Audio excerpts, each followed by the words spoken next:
Hi guys, I'm showing you my solution to the Aqueous Media Challenge. What I've got laid out here is a drawing made from an x-ray of Doug. She's okay, which is good news, but the x-rays that they sent from the vet were really cool, so I thought it would be something I could sketch out. I've sketched mine in pencil and then gone over it with an ink pen that's waterproof. You absolutely wouldn't have to do that step, but if you had access to those things, it'll look kind of cool with what I'm going to do with the aqueous media. So as stated in your assignment, aqueous media is just something that can be mixed with water to help it be used like watercolor or other fluid paints. What I've done is use materials that are not typical art materials. I've got coffee that was brewed extra strong. I've got a little test strip right here where I've let some of it dry and then go back over it with a little bit more coffee to make some darker browns. So that's something that's going to get absorbed into the paper pretty quickly, and I can layer it, throughout the day if I'm working on it. I can also, let it sit as a single coat. That's got kind of a quality like brown watercolor. This over here on this side is a little bit more textured. So what I did was took a piece of charcoal from my burn pile. It's just a piece of burnt wood that I scraped off and then ground up. Now if you do this, I want to be sure to use a ceramic or glass container or even a disposable one. Just have to be more careful if you're using a plastic cup that you don't break it. This will come off just fine from the ceramics or glass, but I basically made a black textured watercolor out of that. Now that is a little bit messy, so be careful if you're doing this in a kitchen or somewhere else in your home. If I dip my brush into that, it's going to brush on, but it will also have some reticulation, and that's from little particles that didn't get ground up finally, and they will hold a little bit extra charcoal, a little bit extra fluid around them, and it'll have a really cool texture when it's done. Now I could have used some charcoal that I would typically draw with in the art room. That would be a little bit more consistent and maybe a little bit more finely ground.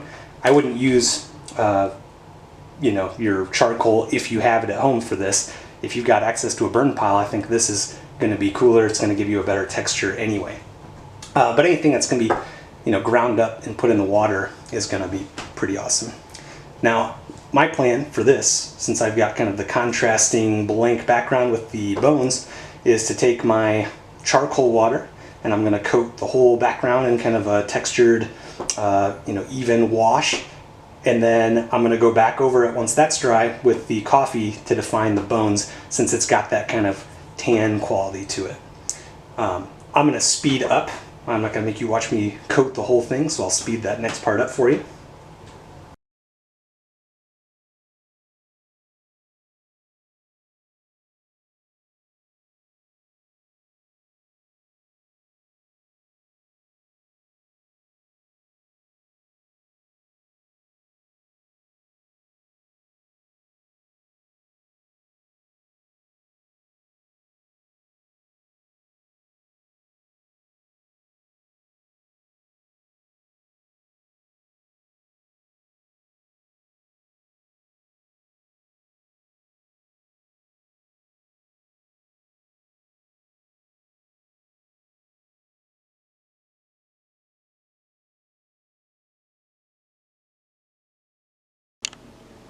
Okay, so now that my charcoal layer has dried, it's going to take on the same qualities as a charcoal drawing would. So any pressure put on there with my hand, going over this with a wet brush would reactivate that charcoal as the wash that it was.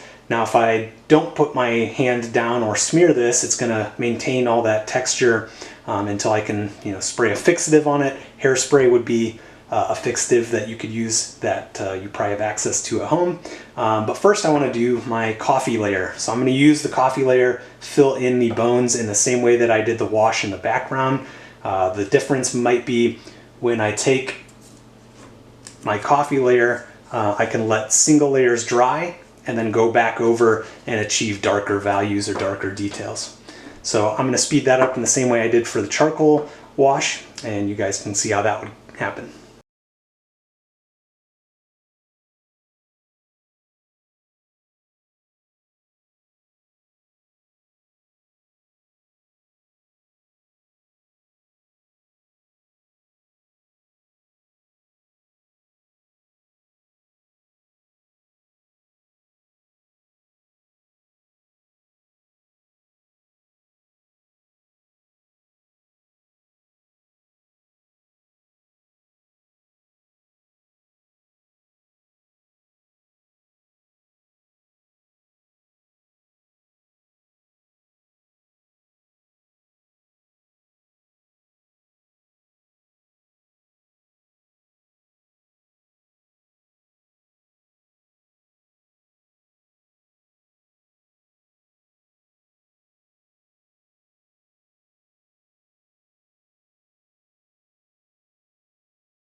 So now that that's all sitting there, I want to let that dry, and then I'll come back and I'll add some details by going back over and darkening certain areas in.